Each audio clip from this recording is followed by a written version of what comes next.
আমার আজকে 16 ডিসেম্বর না, আজকেই তো 16 ডিসেম্বর, বাংলাদেশের বোধহয় 17 তারিখ হয়ে গেছে। আজকে আমাদের স্বাধীনতা দিবস।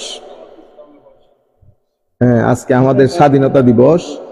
আমি জাস্ট আপনাদের সকলে, অনেক মানুষ দূর দূরান্ত থেকে দেখে জানার জন্য, দেখেন স্বাধীনতা দিবস পালন করা, টু সেলিব্রেট ইন্ডিপেন্ডেন্স ডে, এটা আল্লাহরও সুন্নত, আমার নবীরও সুন্নত।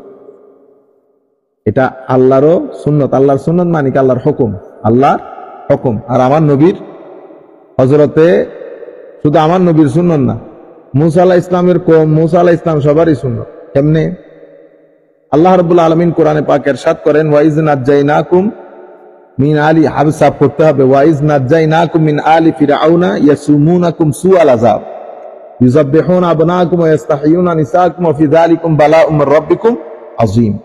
বনি ইসরাইলের ব্যাপারে আল্লাহ রাব্বুল আলামিন ইরশাদ করছেন কোরআনে পাকের মধ্যে, ওয়াইজ নাজ্জাইনাকুম, হাবিব স্মরণ করেন সেই সময়ের কথা যখন আল্লাহ রাব্বুল আলামিন নাজ্জাইনাকুম মিন আলি ফিরআউন, যখন তোমাদেরকে, ও ইহুদ, তোমাদেরকে ফেরাউনের গোষ্ঠী থেকে আল্লাহ কি করেছেন? রক্ষা করেছেন। আল্লাহ সুবহানাহু ওয়া তাআলা লিবারেটেড ইউ, নাজাত দান করেছেন, লিবারেশন দে, মুক্তি দান করেছেন। ওয়াইযা নাজ্জাইনাকুম মিন ইয়াসুমুনাকুম সুআল আযাব, ফেরাউন কি করত? ফেরাউন তার তন্ত্র প্রতিষ্ঠিত রাখার জন্য তোমাদেরকে নির্দয়ভাবে তোমাদের উপর অকথ্য জুলম, অত্যাচার করত। ইয়াসুমুনাকুম সুআল আযাব, কি করত? ইউযাববিহুনা আবনাকুম, তোমাদের সন্তানদেরকে জবাই করে দিত। ওয়া ইস্তাহয়ুনা নিসাআহুম, এবং তোমাদের মহিলাদের, তোমাদের যারা মেয়ে সন্তান তাদেরকে বাঁচিয়ে রাখত। কেন? ডিক্টেটরশিপ, যেটা dictatorship, regardless of any person, ডিক্টেটরশিপের সবচেয়ে বড় অস্ত্র হচ্ছে ভয় দেখানো। যে যখন আপনি ভয় থেকে বের হয়ে আসতে পারবেন, তো মনে করবেন যে লিবারেশন থেকে কেউ আপনাকে আটকাতে পারবে না। তো সে এই ভীতিটা সঞ্চার করার জন্য পৃথিবীতে যত ডিক্টেটর আছে, আল্লাহ রাব্বুল আলামিন বনী ইসরাইলের ফেরাউনের কথা বলেছেন, আমরা রিওয়ায়াতের মধ্যে ইয়াজিদের কথা পাই। এরা সবাই হচ্ছে একই, মানে মামাতো ফুফাতো ভাই, মামাতো ফুফাতো ভাই। এটা ওই কওমের, এটা এই কওমের। ইয়াজিদ আবার ফেরাউনকে ছাড়াই গেছে। ফেরাউনকে ইয়াজিদ একই কাজ করতো, ভয় দেখানো, মেরে ফেলা, কেটে ফেলা, কেউ কিছু বলতে গেলে অ্যারেস্ট করে ফেলা, তার 14 গোষ্ঠী অ্যারেস্ট করে ফেলা। তখনকার সময় অনুযায়ী আপনি এখনকার সময়ের সাথে মিলে দেখতে পারেন, ঘটনা একই, ঘটনা একই। ওয়াফি যালিকুম বালা মির রাব্বিকুম আযীম, ফেরাউনের এই অত্যাচার নির্যাতনে তোমাদের জন্য একটা বড় পরীক্ষা ছিল, তোমাদের জন্য একটা অনেক বড় পরীক্ষা। তো আপনি তখন সত্য কথা বলা, প্রতিবাদী হওয়া, এটা একটা বিশাল বিষয়। ওফি যালিকুম বালাউম মির রাব্বিকুম আযীম, অনেক বড় পরীক্ষা ছিল তোমাদের জন্য। তো আল্লাহ নাজাত দিলেন। অসংখ্য হাদিসে পাকের মধ্যে এসেছে, আমি শুধু একটা হাদিস আপনাদেরকে, হযরত আহমদ ইবনে হাম্বল, ইমাম বুখারী, মুসলিম সবাই রওয়ায়াত করেছে। আপনারা জানেন আশুরার রোজা, আমার নবী সাল্লাল্লাহু আলাইহি ওয়াসাল্লাম মদিনা শরীফে গিয়ে দেখলেন যে এই দিনটাকে, 10ম মুহররমের 10 তারিখকে এক্সিস্টিং যত লোক, ইভেন কুরাইশরাও মক্কা শরীফের মধ্যে, এখানে মদিনা শরীফে ইহুদি নাসারা, এরা খুব দারুণ করে সেলিব্রেট করে দিনটাতে। কিভাবে সেলিব্রেট করে? রোজা রেখে সেলিব্রেট করে। হাদিসে পাকের মধ্যে শব্দ যেগুলো এসেছে, রোজা রাখতো, হাদিসে পাকের মধ্যে এসেছে তারা ঈদ হিসেবে পালন করো, ইত্তাখাযাহু ঈদা, ঈদ হিসেবে পালন করত। এবং তাদের বাচ্চারা নতুন নতুন কাপড় পরতো, তাদের মহিলারা জেওয়ার পরিধান করত। এই তাদের বিষয়গুলোর মাধ্যমে তারা ওই দিনটাকে সেলিব্রেট করত। তা আমার নবী জিজ্ঞেস করতেছেন, ঘটনা কি, আপনারা এটা কেন করেন? তো তারা বলতেছে, হুজুর, এই দিনটা, এটা বনী ইসরাইল পালন করে, কারণ নাজ্জাল্লাহু মূসা ওয়া বনী ইসরাঈলা মিনাল গরক, এবং ওয়াগারাকা ফীহি ফিরআউন, আল্লাহ রাব্বুল আলামিন এই দিবসে ফেরাউন থেকে বনী ইসরাইলকে মুক্তি দিয়েছে। এটা বনী ইসরাইলের মুক্তির দিবস। সেই হিসাবে 10 তারিখ তারা সেলিব্রেট করত, রোজা রাখতো, ঈদ হিসেবে পালন করত। সব পাবেন এটার মধ্যে, ঈদ হিসেবে পালন করত, নতুন জামা কাপড় পরতো। হ্যাঁ, তখন আমার নবী সাল্লাল্লাহু আলাইহি ওয়াসাল্লাম বললেন যে যদি ঘটনা এরকমই হয়, তাহলে আমার ভাই মুসা, আমার অধিকার তার উপর তোমাদের চেয়ে অনেক বেশি। আমার নবী তখন সাহাবায়ে কেরামকে বললেন ওই দিনে রোজা রাখার জন্য। তো এখানে আরো অনেক ঘটনা আছে, এটা শুধু বনী ইসরাইল থেকে মুক্তি পেয়েছে ওই দিন সেটা না, স্রষ্টার সৃষ্টির মধ্যে যত ইম্পর্টেন্ট ঘটনা ঘটেছে, all the significant events has taken place on this very day, এই দিবসেই ঘটেছে 10ই মুহররমে। আমরা ওদিকে না যাই। তো আমার নবী সাল্লাল্লাহু আলাইহি ওয়াসাল্লাম বলেছেন যে তোমরাও রোজা রাখো। তাইলে আমার নবী ও সাহাবায়ে কেরাম থেকে ওই মুক্তি দিবস সেলিব্রেট করার জন্য রোজা রাখতে বলেছেন। হ্যাঁ, তাইলে স্বাধীনতা দিবস পালন করা আমার আল্লাহরও হুকুম, আমার নবীরও কি হয়ে গেল? সুন্নত হয়ে গেল। এবং সাহাবায়ে কেরাম যেহেতু পালন করেছে, সাহাবায়ে কেরামেরও সুন্নত হয়ে গেল। হ্যাঁ, তবে লিমিট ক্রস না করে। কারণ এমনি বলি আর কি, স্বাধীনতা, হ্যাঁ, স্বাধীনতার জন্য 5টা জিনিস শর্তে আউয়াল। এটার মধ্যে 1 নম্বর হচ্ছে আমার জীবনের নিরাপত্তা থাকতে হবে। হ্যাঁ, আমার সম্পদের নিরাপত্তা লাগবে। হ্যাঁ, আমার বেসিক যে হিউম্যান রাইটস আল্লাহ রাব্বুল আলামিন যেটা মানবকে মানবাধিকার হিসেবে দিয়েছেন, আমার নবী যেটা ইউনিভার্সাল হিউম্যান চার্টার বলে, মিসাক কি বলে বিদায় হজ্জের ভাষণকে, তারপরে মিসাকে মদিনাকেও বলে ইউনিভার্সাল হিউম্যান রাইটস এর চার্টার। 2 চার্টারের মধ্যে আমার নবী সাল্লাল্লাহু আলাইহি ওয়াসাল্লাম মানুষের যে বেসিক রাইটস সেটাকে নিশ্চিত করেছেন এবং বলেছেন খবরদার আমার রাষ্ট্রে থাকা মুআহেদ যারা আছে, মুআহেদ মানে নন মুসলিম যারা আছে আমার রাষ্ট্রের মধ্যে, তাদের উপর কোনো জুলুম করবা না। কোন ব্যক্তি যদি আমার রাষ্ট্রে থাকা নন মুসলমানের উপর জুলুম করে, সে দূর দূর থেকে জান্নাতের সুগন্ধি পাবে না, জান্নাতে ঢুকবে না, সুগন্ধিও পাবে না সে। এটা আমার নবী সাল্লাল্লাহু আলাইহি ওয়াসাল্লাম হুকমান বলেছেন। আল্লাহ রাব্বুল আলামিন ও কোরআনে পাকের মধ্যে কাফেরদেরকে 2 ভাগে ভাগ করেছেন। একটা কাফের ওই সমস্ত লোক যারা নন মুসলিম, কিন্তু আপনার সোসাইটির মধ্যে যারা কোনো ডিস্টার্ব করে না, তারা পিসফুল কোএক্সিস্টেন্সে বিশ্বাস করে।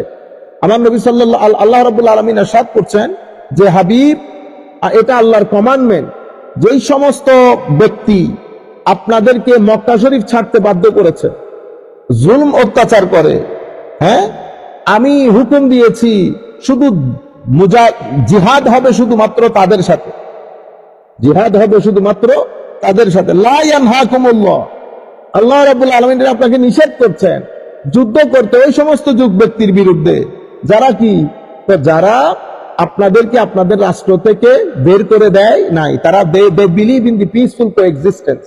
সো আপনারা কি করবেন? আনতাবাররুহুম, তাদের সাথে ভদ্রতা বজায় রাখবেন, সদ্ভাব বজায় রাখবেন, ওয়া তুকসিতু ইলাইহিম, এবং তাদের সাথে কি বলে ন্যায় জাস্টিস করবেন। ইন্নাল্লাহা ইউহিব্বুল মুকসিতিন, আল্লাহ রাব্বুল আলামিন যারা জাস্টিস করে তাদেরকে পছন্দ করেন, মহব্বত করেন। তো এখানে কাফেরদেরকে আল্লাহ 2 ভাগে ভাগ করেছেন। একদল হচ্ছে সন্ত্রাসী টাইপ, যারা কথায় কথায় কি মারে, স্লোগান মারে। আচ্ছা, আরেক হচ্ছে যারা পিসফুল কোএক্সিস্টেন্সে বিশ্বাস করে, যেগুলো আমাদের দেশে হয়। কিছু ক্রিমিনাল ক্রাইম করবে, এটা আল্লাহর দুনিয়ার মধ্যে থাকবে, কিন্তু আমাদের দেশে এই ধরনের কোনো সমস্যা নাই, কঠিন কালেও ছিল না, এখনো নাই। তাহলে আমি আপনাদেরকে যে কথাগুলো বলতে চাচ্ছিলাম যে এই যে স্বাধীনতা দিবস পালন করা, প্রশ্ন স্বাধীনতা দিবসের কেন আসে? যখন হিউম্যান রাইটস ভায়োলেটেড হয়, যখন হিউম্যান রাইটস ভায়োলেট হয়, তো জীবনের নিরাপত্তা, সম্পদের নিরাপত্তা, তারপরে হচ্ছে আপনার জানমালের নিরাপত্তা, এরপর আপনার ধর্মীয় স্বাধীনতা এটা বজায় থাকতে হবে। কারণ আমার আল্লাহ ইচ্ছে করলে পুরো পৃথিবীর মানুষকে এক ধর্মের সৃষ্টি করতে পারতেন, এটা আমার আল্লাহ করেন নাই। হাদিসে কোরআনে পাকের মধ্যে আমার আল্লাহ বলতেছেন আফা আনতা তুকরিহুন নাস হাত্তা ইয়াকুনু মুমিনিন, আপনি চাইতেছেন সকল মানুষ একসাথে মুমিন হয়ে যাক, এটা হবে না। এক এক মানুষ এক এক ধর্মে বিশ্বাস করবে, কিন্তু ধর্ম স্বাধীনতা বজায় থাকতে হবে। লাকুম দীনুকুম ওয়ালিয়া দীন, আমাদের এখানে। তবে আমরা কিছু জিনিস ভুল করি, বারবার ভুল করি। অসংখ্য বড় বড় উলামায়ে কেরাম এই সমস্ত হাদিস শরীফ পড়তে ভুল করে, এবং অসংখ্যবার ঘটনাগুলো ঘটে স্টেজের মধ্যে, আমরা কিছু বলতেও পারি না। আমাদের এক ভদ্রলোক বলতেছেন মুসলমানরা এখন মন্দির পাহারা দেয়, অথচ আল্লাহ কোরআনে পাকে, হাদিসে পাকে আমার নবী বলেছেন উমিরতু আন উকাতিলান নাস হাত্তা ইয়াশহাদু আল্লা ইলাহা ইল্লাল্লাহ। আল্লাহ হুকুম দিয়েছেন, আমার নবী বলতেছে আল্লাহ আমাকে হুকুম দিয়েছেন আমি যেন এই কি বলে জিহাদ করি, হত্যাযজ্ঞ ক্যারি অন করি, হাত্তা ইয়াশহাদু আল্লা, যতক্ষণ পর্যন্ত তারা লা ইলাহা ইল্লাল্লাহ না বলবে। এখানে আপনি অনুবাদ করছেন কি, উমিরতু, আই হ্যাভ বিন কমান্ডেড, আমাকে হুকুম দেওয়া হয়েছে, আন উকাতিলান নাস, আমি যেন মানুষের সাথে মুকাতালা করি। মাদ্রাসার ক্লাসে এটা যারা পড়ছে তারাও জানার কথা, কাতালা এবং কতালার মধ্যে ফারাক আছে। একটা হচ্ছে কাতালা মানে কফ আলিফ সহ একসাথে কাতালা, আর একটা হচ্ছে কাতালা ইয়াকতুলু কাতল। এটা যদি আমার নবী এভাবে বলতেন উমিরতু আন আকতুলান নাস, আমাকে আল্লাহ হুকুম দিয়েছেন আমি যেন হত্যা করি। আমার নবী আমি হত্যা করি বলেন নাই, উমিরতু আন উকাতিলান নাস বলেছে। আমাকে হুকুম দেওয়া হয়েছে আমি যেন মুকাতালা কন্টিনিউ করি। মুকাতালা কন্টিনিউ করি মানে জিহাদ কন্টিনিউ করি। কেন, কখন জিহাদ কখন কন্টিনিউ করে? যখন আপনি আমার উপর যুদ্ধ চাপিয়ে দেবেন, অর্থাৎ যুদ্ধের ময়দান আমি ততক্ষণ পর্যন্ত যুদ্ধ করে যাব। আমি তো চেয়েছি আপনি যুদ্ধ না করেন, আমি চেয়েছি যুদ্ধ অ্যাভয়েড করতে, কিন্তু আপনি আমার উপর যুদ্ধ চাপিয়ে দিয়েছেন। বদরের যুদ্ধে, উহুদের যুদ্ধের মধ্যে এসে যদি আপনি পলায়ন করেন, আমি ওই পলায়ন মেনে নেব না। উমিরতু আন উকাতিলান নাস, যতক্ষণ পাবো আমি যুদ্ধ করব। হাত্তা ইয়াশহাদু আল্লা ইলাহা ইল্লাল্লাহ, যতক্ষণ পর্যন্ত আপনি লা ইলাহা ইল্লাল্লাহ না বলবেন। আমার নবী বলেছেন উকাতিলান নাস, আপনি অনুবাদ করতেছেন আন আকতুলান নাস। আমার নবী আন আকতুলান নাস বলেন নাই। আমি আপনাদেরকে আপনারা জেনে গেলে আমার জন্য সুবিধা। একটা হচ্ছে কাতালা ইউকাতিলু মুকাতালা। কাতালা ইউকাতিলু মুকাতালা মানে কাফের উপর একটা আলিফ আছে। কাতালা মানি একজন দিয়ে হয় না, কাতালার মধ্যে দুইজন লাগে, পরস্পর দুইজনে যুদ্ধ করা, পরস্পর দুইজনে যুদ্ধ করা। যেমন জাদালা, ওখান থেকে মুজাদালা। ঝগড়া কি একজনে করতে পারে? ঝগড়ার জন্য মানুষ দুইজন দরকার হয়, ঝগড়ার জন্য মানুষ দুইজন দরকার হয়। তো এখানে কাতালার জন্য একজনে হবে না, কাতালার জন্য মানুষ লাগবে দুইজন। আপনি আসছেন, আমিও গেছি, দুইজনে মারামারি করতেছি, তো কাতালা হয়। অনুরূপ ভাবে জাদালা। আমি আল্লাহর দরবারে দোয়া করতেছি, একটা সহজ এক্সাম্পল যদি আল্লাহ মাথার ভিতর ঢেলে দেন, আমি আপনাদেরকে বুঝাইতে সহজ হবে আরো। তো আমি আপনাদেরকে এটা ভুল হয়ে যায় কিছুদিন আগে, এবং একটা মজলিসে তো বললে সুন্দর লাগবে না, আমরাও বসা। তো এই ধরনের কথা যখন আপনারা বড় আলেম কথা বলে ফেলেন, আমরা কি মজলিসের মধ্যে আপনাদেরকে আটকাইতে পারি? রং মেসেজ চলে যায়। এখন আমাদের এই ছেলেগুলা যদি ওদের জিজ্ঞেস করে, হুজুর এক্সকিউজ মি, তো আপনি বলতেছেন উনি রহমতুল্লিল আলামিন, হ্যাঁ, পুরা পৃথিবীর রহমত। এখন আপনি বলতেছেন উনি এসেছেন হত্যা করার জন্য, ততক্ষণ লা ইলাহা ইল্লাল্লাহ না বলে, তো where is the freedom of religion?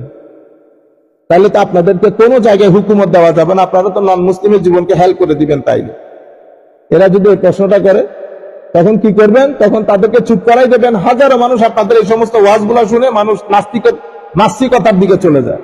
সেই কারণে বাংলাদেশে গত 15 বছরে নাস্তিকতা বাড়ার পেছনে 2-3টা ফ্যাক্টর মৌলিক ভূমিকা পালন করেছে। তার মধ্যে মেইন ফ্যাক্টর হচ্ছে মৌলানা আলেম। আমরা কিভাবে আমাদের রং প্রেজেন্টেশন অফ দিন এবং রং ইন্টারপ্রিটেশন অফ দিন, আমাদের ভুল ব্যাখ্যা, ভুল ওয়াজ, হাস্য মজাক ওয়াজের ময়দানে, এগুলা করার কারণে বাংলাদেশের নাস্তিকতার হার বেড়ে গেছে। অনেক কারণে বাড়ছে, তার মধ্যে 2-3টা কারণকে বলা হয় they are the main factors. তার মধ্যে one of the main factors is misrepresentation of the Islam by the ulama. আপনি হাসি মজাক করবেন, উল্টা সিধা বলবেন, কোন এখন তো এই আজীব লাগে, না বলি, বাদ দেন এগুলা। তো আমি শুধু আপনারা এতটুকুন মাথায় রাখেন, কাতালা ইয়াকতুলু, কাতল, এটার মানে টু কিল, আর কাতালা ইউকাতিলু মুকাতালা, এটার মানে হচ্ছে টু ফাইট। তা আমার নবী বলতেছেন I have been ordered by Allah Almighty to fight with you. তো আমি কখন ফাইট করবো? আমার নবী কি রাত দিন ফাইট করছেন? বদরের যুদ্ধে আপনি তশরিফ এনেছেন, আমার নবী আপনারে গুল্লা খাওয়াইছে বদরের যুদ্ধের মধ্যে। উহুদের ময়দানও আপনি তশরিফ আনছেন, আমার নবীকে রাস্তায় ফাইট করছে। আবু লাহাব এত কষ্ট দিছে আমার নবীকে, বাজারের মধ্যে বাচ্চাদেরকে দিয়ে পাথর মারাইতো, সেই হবিস আবু লাহাব। এই জন্য এদের গালি দিলেও সওয়াব, তাব্বাত ইয়াদা আবি লাহাব বললেও সওয়াব। আমার নবীকে সেই পরিমাণ কষ্ট দিছে। আমার নবী ইচ্ছে করলে তুলে সমুদ্রে নিক্ষেপ করতে পারতো। আমার নবী তো আল্লাহর মেহেরবানিতে অনেক হ্যান্ডসাম ছিলেন, মাশাআল্লাহ, শক্তিশালী ছিলেন। আচ্ছা, আমার নবীও তো কিছু করতে হচ্ছে না, ইশারা করলে হয়তো লাখ সাহাবায়ে কেরাম দাঁড়াইতো, তারে গুড়গুড়ানি করতো। আমার নবী গুলা কিছুই করেন নাই, কারণ আমার নবী বলতেছেন আমার নবীকে অনুরোধ করা হয়েছে সাহাবায়ে কেরামের পক্ষ থেকে, ইয়া রাসূলুল্লাহ, আপনি এদেরকে করেন, কি বলে, ভৎসনা করেন। ইয়া রাসূলুল্লাহ সাল্লাল্লাহু আলাইহি ওয়াসাল্লাম, আপনি এদেরকে লানত দেন, তিরস্কার করেন। আমার নবী বলতেছেন না, আমি তো তিরস্কার লানত করার জন্য আল্লাহ আমাকে পাঠানো হয় না, আমি এটা করতে পারবো না। তাইলে আমার নবী লানত করতে পারতেছেন না, আপনি ওয়াজের ময়দানে বলতেছেন আমার নবী বলছে কতল করে দিতে, আপনারা গেছেন মূর্তি বাঁচাইতে। ইন্না লিল্লাহি ওয়া ইন্না ইলাইহি রাজিউন। শুধুমাত্র সেই সময় না, উম্মতে মুসলিমার পুরা 1 বছর উম্মতে মুসলিমা শাসন করছে। কোন রাষ্ট্রের মধ্যে কোন একটা বলতে পারবে না উম্মতে মুসলিমার ইয়ার আগে সোলজাররা গিয়ে কোন একজনের ভিটা বাড়ি বের করে দিছে অথবা তাদের উপাসনালয় জ্বালাই দিছে। যদি এরকমই হইতো তো ইন্ডিয়ার মধ্যে এত ইন্ডিয়া হিন্দু রাষ্ট্র না, ইন্ডিয়া সেই দিনও হিন্দু রাষ্ট্র ছিল, হিন্দু প্রধান দেশ ছিল। তো ইন্ডিয়ার মধ্যে মুসলমানরা 1000 বছর শাসন করছে। এখন আমার ভাইয়েরা ইন্টেলেকচুয়াল প্যাঁচ মারে, আমি কিছুদিন আগে ইয়ার মধ্যে দেখতেছি, টকশোর মধ্যে, এগুলাকে বলে ইন্টেলেকচুয়াল প্যাস মারা, বুঝছেন? বলে যে আসলে এগুলা কি আপনারা কি এটা কি ইসলামিক দেশ বলবেন? 1000 বছর মানে এইটা আপনি মুছে দেন। 1000 বছর কে শাসন করেন নাই, তো কে করছে শাসন? তাহলে আমি একটা একটা করে শাসকের নাম বলি, এগুলা এটা শাসন কোথায় করছে তাইলে তারা? আপনারা বুঝতে পারতেছেন? সবকিছুর মধ্যে ওই যে তরুণ প্রজন্ম এত ইতিহাস জানেন, আমাদেরকে তো আগে এগুলো পড়ানো হইতো আমাদের সময়কাল পর্যন্ত। আপনারা তো আরো ভালো জানেন আমাদের চেয়ে, আপনাদেরকে আরো বেশি পড়ানো হয়েছে। হ্যাঁ, তো এখন তরুণ প্রজন্ম ওরাও চিন্তা করে, কথা ঠিক বলছে, নতুবা যদি এরকম হইতো তো এতগুলা হিন্দু ইন্ডিয়াতে আসলো কেমনি? এই মুসলমানরা আগেও মিথ্যা বলছে, এখনো মিথ্যা বলছে। ইন্না লিল্লাহি ওয়া ইন্না ইলাইহি রাজিউন। যাই হোক, তো হিউম্যান রাইটস এটা আল্লাহর পক্ষ থেকে নির্ধারিত, আমার নবী এভাবে প্রচার করেছেন এবং এটা বজায় রাখতে হয়, এটা বজায় রাখতে হয়। তো এখন ডিক্টেটররা কি করে? ডিক্টেটররা হিউম্যান রাইটস কে কি করে না, বজায় রাখে না। এবং বজায় না রাখলে মানুষের পক্ষ থেকে যে ঘৃণার উদ্রেক হয় সেটাকে ট্যাকল করে কি দিয়ে? মাইক দিয়ে, ডান্ডার বাড়ি দিয়ে। তো ডান্ডার বাড়ি একদিন, ডান্ডার বাড়ি 2 দিন, ডান্ডার বাড়ি বেশি দিন দেওয়া যায় না, বুঝতে পেরেছেন? উমাইয়ারা ডান্ডার বাড়ি দিতে দিতে দিতে দিতে কোন রকম টেলি টুলি 350 বছর পর্যন্ত চালাইছে, ডান্ডার বাড়ি দেনেওয়ালা যাইতে হয়েছে। উমাইয়ার জায়গায় আব্বাসিদ আসছে। আব্বাসিদরা শাসন ক্ষমতার মধ্যে পিসফুলি ছিল, কিন্তু আরেকটু ডান্ডা ব্যবহার না করে একটু যদি মানুষকে কথা বলার সুযোগ দিত, তাইলে হয়তো আমাদের থেকে আরো 4-5 বছর কেউ হুকুমত নিতে পারতো না। আপনি পুরা পৃথিবী আপনার কাছ থেকে হুকুমত নেবে কেমনে? কিন্তু আপনি মানুষের ভিতরে একটা ঘৃণার উদ্রেক করে ফেলেছেন, যার কারণে আল্লাহ রাব্বুল আলামিন তবুও সুযোগ দিছে। উসমানী আসার আগে হালাকুকামরা যখন যাদের হাতে আব্বাসিদ ড্রপ ডাউন করছে, ফল ডাউন করছে, 50 বছর পৃথিবীতে কোনো মুসলিম হুকুমত ছিল না। উসমানী আসার আগে 50 ইয়ার্স মুসলমানদের কোনো হুকুমত ছিল না, কথা বললে মার খাইছে।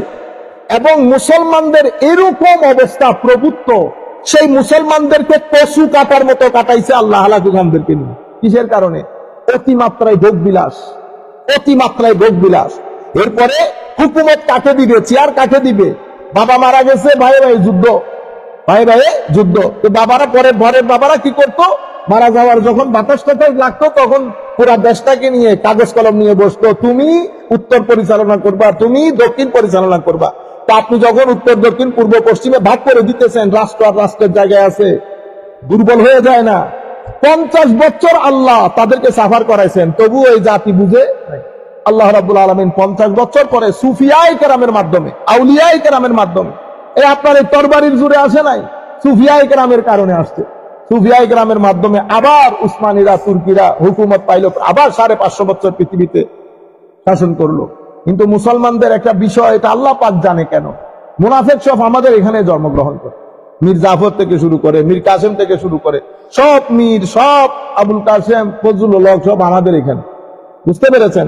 ইউরোপিয়ান ইউনিয়ন এতগুলাকে, সেখানে আপনি এই চিটটা ধরাইতে পারতেছেন না। কিন্তু আমরা কেন জানো? আল্লাহ পাক জানে আমাদের কি আছে রক্তের ভিতরে।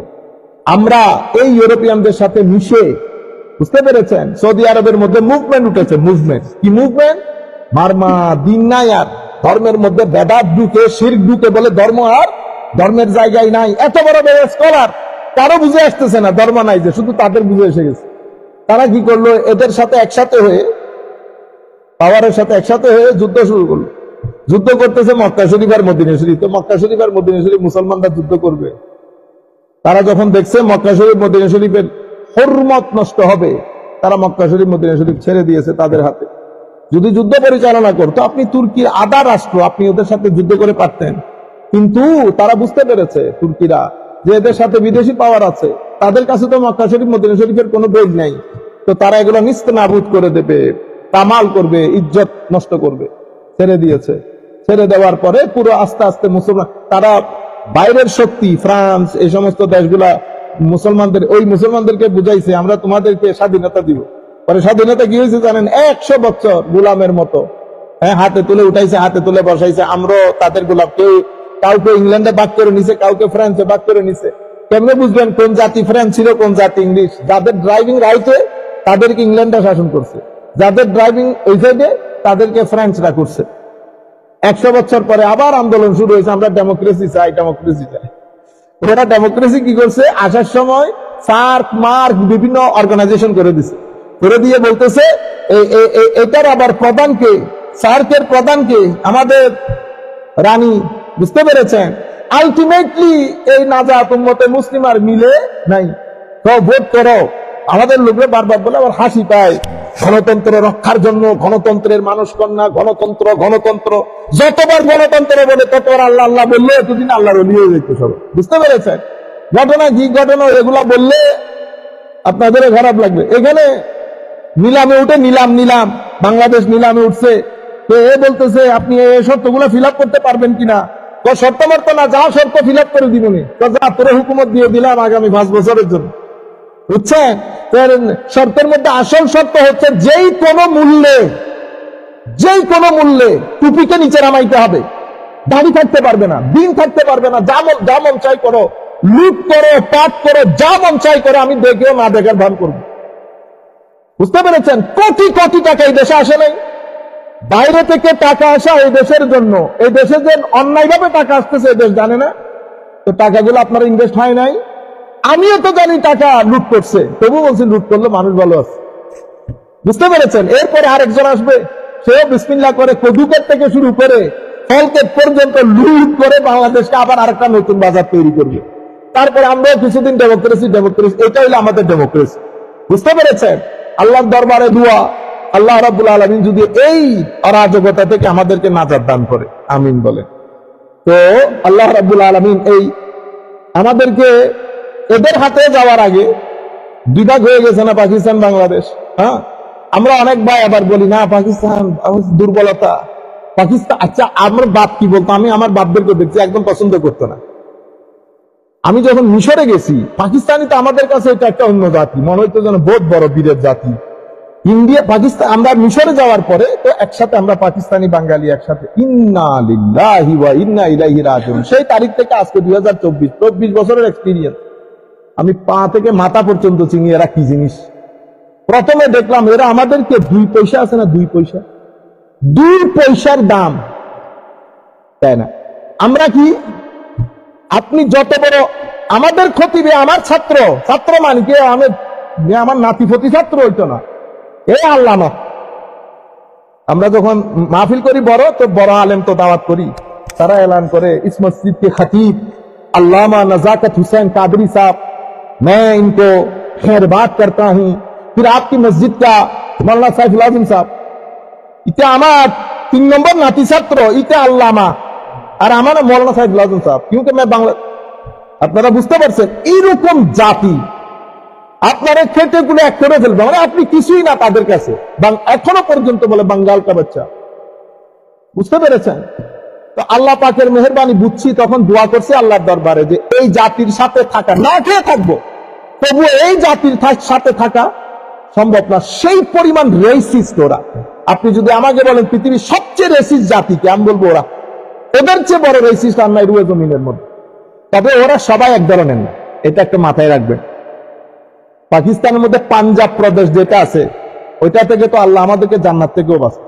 জান্নাতে বলবো যে আল্লাহর দরবারে বিনীত আরজ, আল্লাহ আপনি তাদেরকে আলাদা পাঠ করে দেন, আমরা এক পাঠে থাকি। যারা পশতু ভাষায় কথা বলে তারা খুব ভালো মানুষ। করাচির মধ্যে যারা সহি সালিস উর্দু বলে, করাচির লোক যারা ইন্ডিয়া থেকে বিভিন্ন দেশ থেকে আসছে, তারা খুব ভালো মানুষ, তারা সুখের। কিন্তু এদেরকে ওরা পাকিস্তানি মনে করে না। যখন পশতু ভাষায় কথা বলে, পাঞ্জাবিরা মনে করে কি ও ফরেনার, করাচির লোকজনকে মনে করে ফরেনার, কারণ এরা কিন্তু উর্দু ভাষায় কথা বলে না, এরা কথা বলে পাঞ্জাবি ভাষায়। কিছু ঠিকও না, হ্যাঁ, আপনি মানে পাকিস্তান ওই যে পাহাড়ি ভাষায় কথা বলে। তো ওই যে পশতু যারা আছে তারাও পাকিস্তানি না, তারা হলো সেকেন্ড ক্লাস সিটিজেন। করাচি যারা আছে তারাও সেকেন্ড ক্লাস। সবসময় মারামারি হচ্ছে করাচির সাথে, করাচির লোকজন আলাদা একটা মুভমেন্ট তৈরি করে, সব সময়। সিন্ধের লোকজন, সিন্ধের মানুষও অনেক ভালো মানুষ, কিছু আছে অনেক ভালো মানুষ। মূল জায়গা হচ্ছে এরা এই পাঞ্জাবি। তো আমাকে আমাদের ইমাম করাচির, সে আমাকে বলতেছে সাইদ ভাই আপনি খেয়াল রাখবেন, আমাদের ওখানে পাঞ্জাবি মানুষকে কি বলে জানেন? বললাম কি? তো এক ঘরের মধ্যে যদি একটা অজগর সাপ থাকে আর একটা পাঞ্জাবি থাকে, তো আমাদের বাপ দাদারা শিখাইছে অজগর সাপকে পরে ডিল করিও, অজগর সাপটাকে পরে করিও ডিল, আগে কাকে করবা? আগে পাঞ্জাবিরে ডিল করি। এরা অসম্ভব গোড়া, অসম্ভব অহংকারী, মানে অসম্ভব রেসিস্ট। আল্লাহ রাব্বুল আলামিন জাতিকে উন্নতি দান